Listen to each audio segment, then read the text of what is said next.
Parce qu'on sait que même le papa n'a pu rien faire pour nous. Même les amis n'ont pu rien faire pour nous. Personne ne fait rien pour nous. Et on se dit, mais si personne ne fait rien pour nous et que Dieu lui-même n'agit pas, est-ce qu'il y a quelqu'un pour faire quelque chose pour nous? Mais ce que je vous dis cet après-midi, c'est que tant que Dieu n'a pas encore dit son dernier mot, il y a un espoir. Tant que Dieu n'a pas encore dit son dernier mot, il y a un espoir. Et on va là ensemble dans Genèse 28 au verset 1.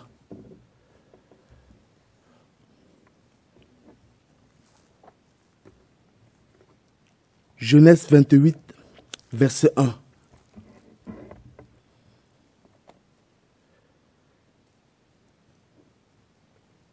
Genèse 28, verset 1 nous dit ceci. Isaac appela Jacob, le bénit et lui donna cet ordre. Tu ne prendras pas une femme parmi les filles de Canaan. Lève-toi, va à Pada Aram, à la maison de Bethuel, père de ta mère. Prends-y une femme d'entre les filles de Laban, frère de ta mère. Que le Dieu Tout-Puissant te bénisse, te rende fécond, te multiplie, afin que tu deviennes une multitude de peuples, qui te donne la bénédiction d'Abraham à toi et à ta postérité avec toi, afin que tu possèdes le pays où tu habites comme étranger, et qu'il a donné à Abraham. Et Isaac fit partir Jacob, qui s'en alla à Pada Aram, auprès de Laban, fils de Bethuel, l'araméen, frère de Rebecca, mère de Jacob et d'Esau. Amen. La Bible nous dit ici que Isaac, père de Jacob, dit, le bénit et lui donna cet ordre, va à la maison de Laban, le frère de ta mère. Et on dit qu'il le bénit, et de quelle bénédiction il parle? On voit dans la suite, il parle de la bénédiction d'Abraham, qu'il te donne la bénédiction d'Abraham à toi, à ta postérité avec toi, afin que tu possèdes le pays où tu habiteras comme étranger. Qu'il te donne la bénédiction. Et quand on lit cette partie, on est très content de dire, oh Seigneur, il va lui donner la bénédiction d'Abraham. Et c'est quoi la bénédiction d'Abraham? La bénédiction d'Abraham est celle-ci. Dans Genèse chapitre 12, que je vais lire pour vous au verset 1 à 3, l'Éternel dit à Abraham, va-t'en de ton pays, de ta patrie et de la maison de ton père, dans le pays que je te montrerai. Je ferai de toi une grande nation. Je te bénirai. Je rendrai ton nom grand. Et tu seras une source de bénédiction. Je bénirai ceux qui te béniront et je maudirai ceux qui te maudiront. Et toutes les familles de la terre seront bénies en toi. On dit, voici un enfant sur qui son père va prophétiser, va dire une bénédiction extraordinaire, une bénédiction grande. Et de lui encore, Dieu dira à sa mère, un temps viendra où 2 enfants sortiront de ton ventre. Et l'un serait plus grand que l'autre, dont l'autre sera plus béni, en parlant encore de Jacob. Donc Jacob, avant de venir au monde, il y avait déjà une bénédiction sur sa vie. Et la bénédiction que son père va donner ne venait pas de son père, ça venait de Dieu. C'est un enfant où sa vie commence bien. C'est un enfant où tout commence bien pour lui.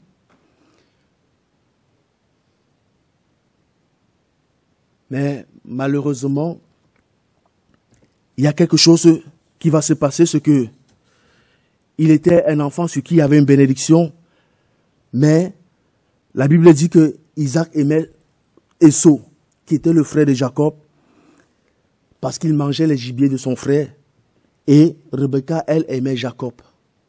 Bien qu'il y avait les bénédictions sur sa vie, mais il n'était pas l'aimé de son père. Et par contre, Dieu merci, il était l'aimé de sa mère. Mais moi je dis, les parents ne doivent pas faire un choix d'aimer un enfant plus qu'un autre. Et on voit dans cette histoire que le choix d'aimer un enfant plus que l'autre a mis une division dans la famille.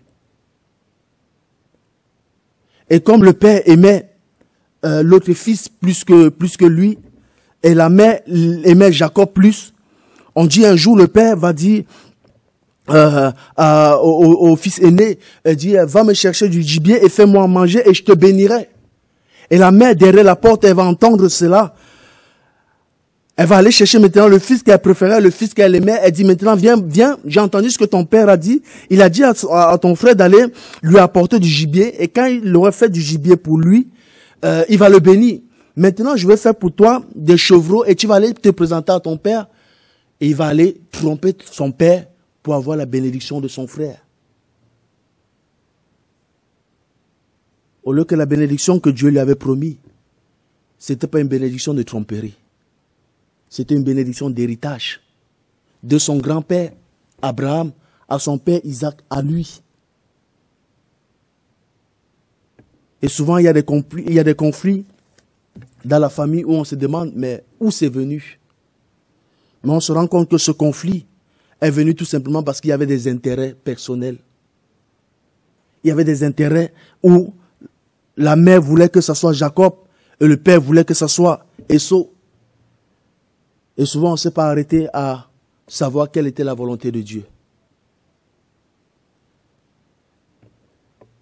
Et dans ça, quand le frère aîné revient à la maison, il réalise que le petit frère lui a volé la bénédiction. Il y a une haine qui est née dans son cœur. Pourtant, s'il n'y avait pas ce problème-là, il n'y aurait jamais eu haine. Et il dira maintenant, le jour où mon père va mourir, moi je vais tuer mon frère. Quelque chose qu'au départ, il n'y avait pas une maison qui était en paix jusqu'à là, une maison bénie de par la bénédiction qui était annoncée sur le papa Abraham, et qui était retombée sur le fils Isaac, et qui maintenant devait descendre sur les générations en venir, est devenue une malédiction pour la famille au point où ça a amené que déception, et tellement de déception qu'on commençait à parler de la maison de meurtre. Et dans cette atmosphère, voilà comment Jacob est en train de partir de la maison. Et sur ce chemin où il part de la maison, je ne sais pas comment il partait, mais il ne partait pas l'esprit tranquille. Quand vous avez vécu une séparation dramatique dans votre famille, ou quand vous vivez une séparation dramatique dans votre famille, vous ne vivez pas à l'aise. Parce que tout le monde aimerait avoir son frère qui peut souvent de temps en temps visiter. Mais lui ne pouvait plus visiter son frère. Il y avait une déchirure familiale. Et voilà comment son père lui dit, mais va chez le frère de ta mère. Et là-bas, j'ai dit, tu seras béni. Oh, il pouvait partir avec cette promesse de bénédiction, mais dans sa vie, il y avait déjà quelque chose qui était brisé. Et il est parti avec le chagrin. Et il a fait des kilomètres et des kilomètres. Je ne sais pas le poids de chagrin qu'il a pu avoir, mais il y a des poids de chagrin qu'il n'y a que Dieu pour comprendre. Et souvent on viendra dire, Seigneur, mais pourquoi les autres ne comprennent pas notre chagrin? Pourquoi les autres ne comprennent pas que cette histoire dans la famille m'a brisé? Pourquoi les autres ne comprennent pas que cette histoire dans la famille m'a laissé, où j'ai l'impression qu'une partie de moi a été éteinte? Mais cet après-midi, c'est le message que nous voulons vous annoncer, c'est que, qu'importe ce qui s'est passé dans la famille, qu'importe si vous avez été l'aimé ou le pas aimé, qu'importe si ça a été la faute de quelqu'un, que vous ayez eu ces déchirures familiales, Dieu a encore un espoir pour vous. Dieu a encore un espoir pour vous. Parce que la Bible nous dit après que sur le chemin où il allait pour aller voir chez son oncle, Dieu va le rencontrer. Et la Bible nous dit dans Genèse 28, verset 10, Jacob partit de Beersheba et s'en alla à Charan. Il arriva dans un lieu où il passa la nuit, car le soleil était couché. Il prit une pierre dont il fit son chevet. Il se coucha dans ce lieu-là et eut un songe. Et voici une échelle était appuyée sur la terre et son sommet touchait au ciel. Et voici les anges de Dieu montaient et descendaient par cette échelle. Et voici l'Éternel se tenait au-dessus d'elle et il dit, je suis l'Éternel, le Dieu d'Abraham, ton père, et le Dieu d'Isaac. La terre sur laquelle tu es couché, je la donnerai à toi et à ta postérité. Et ta postérité, sera comme la poussière de la terre. Tu t'étendras à l'Occident et à l'Orient et au septentrion et au Midi. Et toutes les familles de la terre seront bénies en toi et en ta postérité. Voici, Voici, je suis avec toi. Je te garderai partout où tu iras et je t'emmènerai dans ce pays, car je ne t'abandonnerai point que je n'ai exécuté ce que je te dis. Jacob s'éveilla de son sommeil et dit, certainement l'Éternel est en ce lieu et moi je ne le savais pas. Et on réalise que à l'instant où Dieu vient interpeller Jacob, Jacob n'était pas parfait. Il venait de sortir du moment où il a trompé son frère pour pouvoir avoir la bénédiction. Mais quand Dieu vient le voir, Dieu dit, pour moi ici ce que j'interprète, c'est que Dieu considère ce qu'il a fait. Mais Dieu lui dit, je suis le Dieu d'Abraham et le Dieu d'Isaac. Il ne dit pas, je suis le Dieu de Jacob. Il dit, je sais ce que tu as fait, mais je suis venu maintenant pour que toi et moi, on entre en relation. Je suis venu pour que toi et moi, on entre dans cette promesse que j'ai déposée sur ta vie. Vous savez que Dieu vient donner un second choix à Jacob. Malgré l'échec qui a été passé, malgré la déchirure qui a été là, il est venu avec un passé lourd. Et Dieu veut le faire repartir avec un avenir meilleur. Et cet après-midi, qu'importe comment vous êtes venu, ce n'est pas comment vous êtes venu qui importe pour Dieu aujourd'hui. Mais ce qui importe pour Dieu, c'est ce que vous serez demain. Parce que la Bible dit, qui par ses inquiétudes pourra rajouter une coudée à sa vie? Depuis que vous vous êtes inquiété, quand est-ce que vous avez pu résoudre vos problèmes par vos inquiétudes? Jamais. Mais aujourd'hui, Dieu dit, je suis venu pour que toi et moi, on puisse faire équipe afin que je puisse t'amener dans la bénédiction que j'ai réservée pour toi.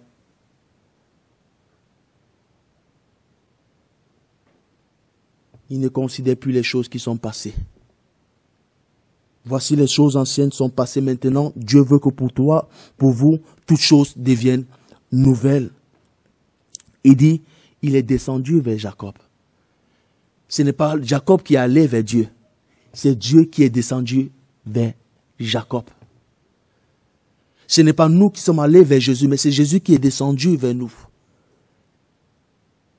Et voilà pourquoi il est dit de lui, l'Éternel m'a oint et il m'a envoyé. Et la Bible dit, ce n'est pas nous qui avons choisi Dieu, mais c'est Dieu qui nous a choisis. Dieu t'a choisi. Non pas parce que tu venais d'une famille bien, non. Comme pour Jacob, tout simplement, par amour pour toi. Et cet après-midi, cet amour résonne encore dans nos rangs et de dire, je ne t'ai pas choisi parce que tu viens d'une famille parfaite. Oh, je vous dis une vérité, une famille parfaite, j'en connais pas une. Mais la famille de Dieu, elle est parfaite. Et il va dire à Jacob, je suis avec toi. Je te garderai partout où tu iras. Écoutez-moi bien. Il dit, je suis avec toi. On est au présent. Il dit, je te garderai. On pourrait se dire, mais la Bible s'est trompée dans le français qu'il emploie. Je suis avec toi. Il parle au présent. Et pour garder, il dit, je te garderai. Mais non, la Bible ne s'est pas trompée. Ce qu'on m'en a dit, c'est que Dieu a connu Jacob depuis le ventre de sa maman.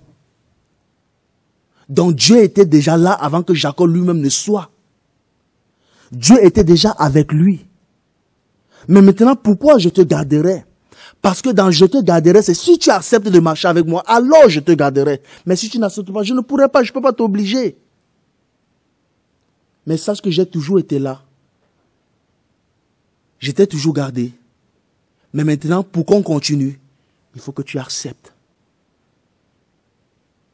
Et il va plus loin, il va dire, je ne t'abandonnerai pas. Je ne t'abandonnerai pas. Et dans le je ne t'abandonnerai pas, il y a une promesse pour dire, s'il y a quelqu'un qui t'a abandonné, sache que moi, je ne t'abandonnerai pas.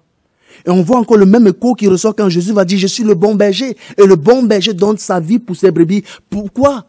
Parce qu'avant, il y a eu des mauvais bergers. Avant, on a mis sa confiance sur des personnes qui nous ont déçus. Mais Dieu dit, moi, je ne te décevrai jamais. Si tu mets ta confiance en moi, je serai avec toi tous les jours de ta vie. Et Jésus a pu dire aux disciples en partant, je serai avec vous tous les jours de votre vie. C'est une promesse Une promesse que nous devons serrer dans notre cœur tous les jours. De réaliser que quand Dieu s'engage, il s'engage non pas seulement pour un jour, mais il s'engage pour tout notre avenir.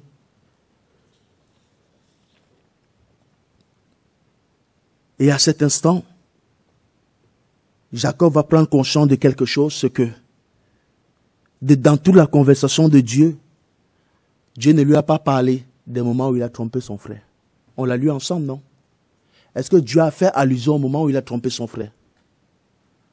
Parce que quand Dieu vient vers quelqu'un, c'est que Dieu vient déjà avec un état de « je suis en train de te pardonner ». Je suis en train de te pardonner les erreurs du passé. Je suis en train de te pardonner tes tromperies. Je suis en train de te pardonner ce que tu as fait de mal. Et je veux maintenant t'amener à pouvoir maintenant vivre une vie nouvelle.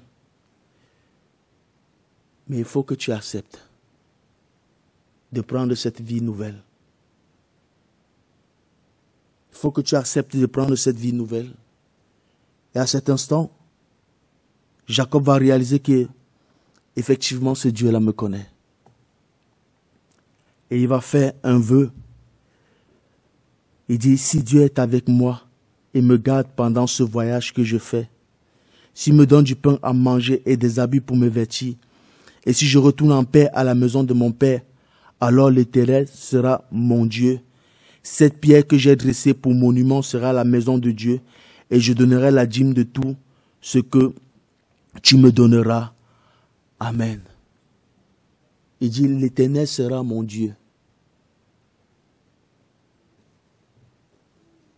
Il ne veut plus juste avoir le Dieu de son Père, mais il va avoir son Dieu à lui. Ça veut dire quoi? Ça veut dire maintenant, il va avoir une relation lui aussi avec Dieu. Il a toujours entendu de la relation que son père avait avec Dieu. Il a toujours entendu de la relation que son grand-père avait avec Dieu. Mais ce jour, il dit maintenant, je ne m'arrêterai plus à la relation que les autres ont avec Dieu, mais moi-même, j'aurai ma propre relation avec Dieu. Et aujourd'hui, il faut que tu fasses le choix d'accepter d'avoir ta propre relation avec Dieu, parce que quelqu'un d'autre ne le fera pas pour toi. Et cette relation ne peut que se faire en acceptant dans sa vie la personne de Jésus-Christ. Il dit, Seigneur Jésus, je veux maintenant que tu viennes prendre le contrôle de ma vie. Et pour ça que Jacob a dit, si l'Éternel est avec moi et m'emmène là où il a décidé de m'emmener, il dit maintenant, ce n'est plus moi qui vis, mais c'est Jésus maintenant qui va vivre dans ma vie. Il dit, il fait le choix de ne plus marcher selon ses propres projets, selon ses propres envies, mais de marcher selon les projets et les envies de Dieu. Jacob va faire le choix. Et quel est le choix que tu vas faire cet après-midi? Est-ce que vas-tu toujours rester en disant, Seigneur, d'abord mes choix et après les tiens? Mais laisse-moi te dire une vérité, laissez-moi vous dire une vérité. L'homme fait ses projets, mais c'est les desseins de l'Éternel qui s'accomplissent. Alors si vous voulez réussir dans les vôtres, alors faites les desseins de l'Éternel, entrez dans les desseins et les plans de l'Éternel. Car celles-là, elles ne vous laisseront jamais oisives. Car celles-là, elles réussissent toujours. Les projets de l'Éternel réussissent toujours. Et je suis convaincu que voilà pourquoi Jacob a fait ce choix d'entrer dans ces projets-là. Parce qu'il savait que de la même manière que Dieu a gardé son papa Abraham, de la même manière que Dieu a gardé son papa Isaac, de la même manière Dieu est capable de le garder aussi.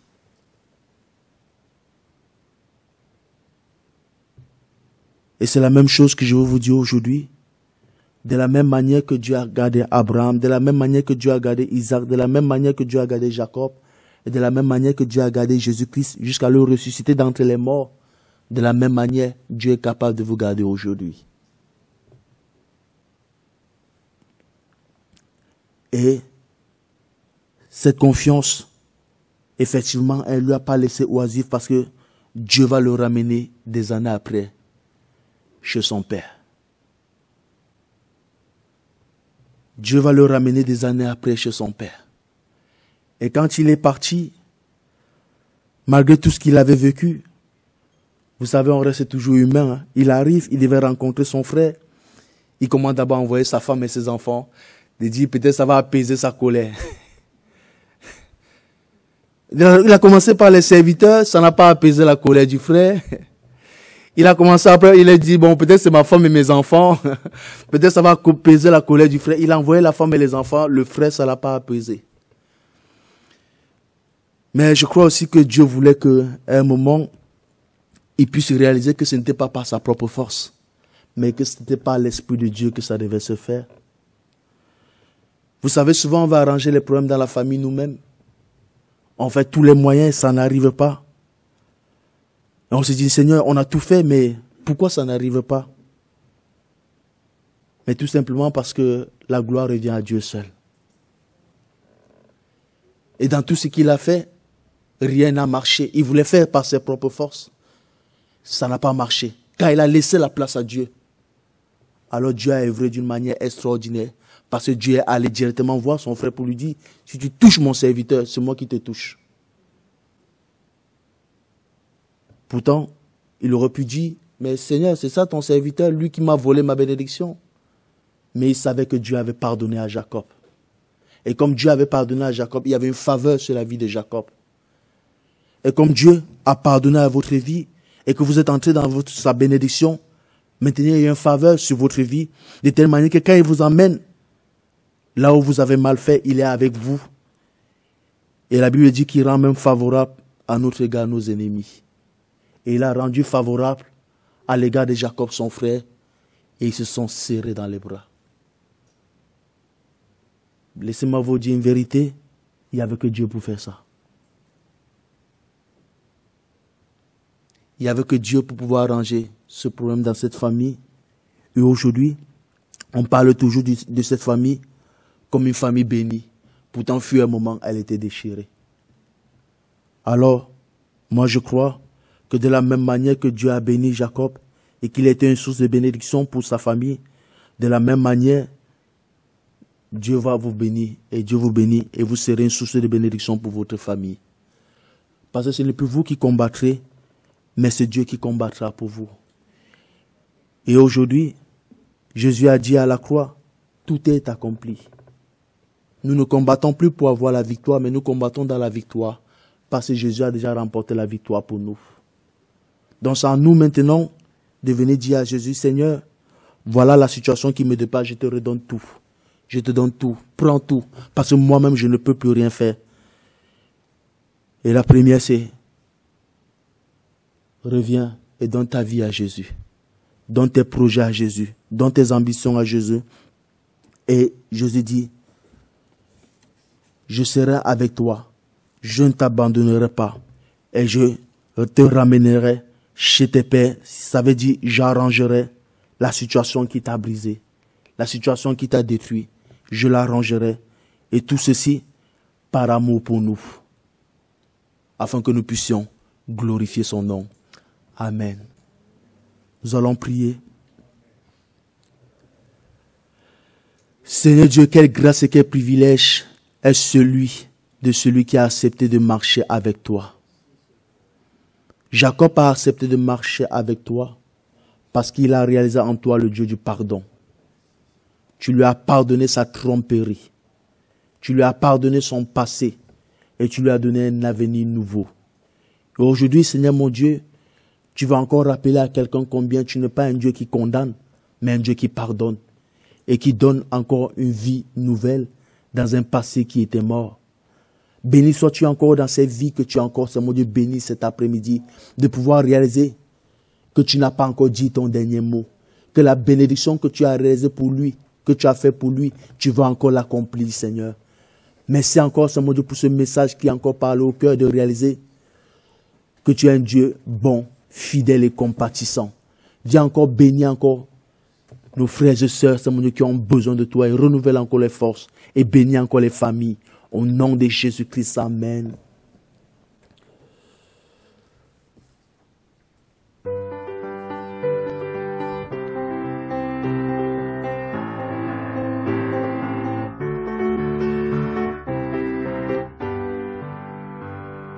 Une flamme en moi réchauffe mon cœur, cette flamme en moi brûle mes malheurs. je sens qu'elle est là. Sa douce lueur brille en moi, brille en moi, brille en moi. Une flamme en moi réchauffe mon cœur. Cette flamme en moi brûle mes malheurs. Je sens qu'elle est là. Sa douce lueur brille en moi, brille en moi, brille en moi. C'est une flamme d'amour qui m'éclaire dans la nuit. Et cette flamme d'amour vient illuminer ma vie. En attendant le matin, je vais dire à mes voisins que cette lumière en moi vient briller en toi. Oh, oh, oh. Une flamme en moi réchauffe mon cœur. Cette flamme en moi brûle mes malheurs. Je sens qu'elle est là, sa douce lueur brille en moi, brille en moi, brille en moi. Le lundi j'ai son amour, le mardi je prends sa paix, mercredi est un beau jour, jeudi je veux le chanter, vendredi si j'ai douté, samedi il vient m'aider, le dimanche cette joie vient briller en moi, oh, oh, oh. Une flamme en moi réchauffe mon cœur, cette flamme en moi brûle mes malheurs. Je sens qu'elle est là, sa douce lueur brille en moi, brille en moi, brille en moi. Brille en toi, brille en toi, brille en toi. Brille en nous, brille en nous, brille en nous.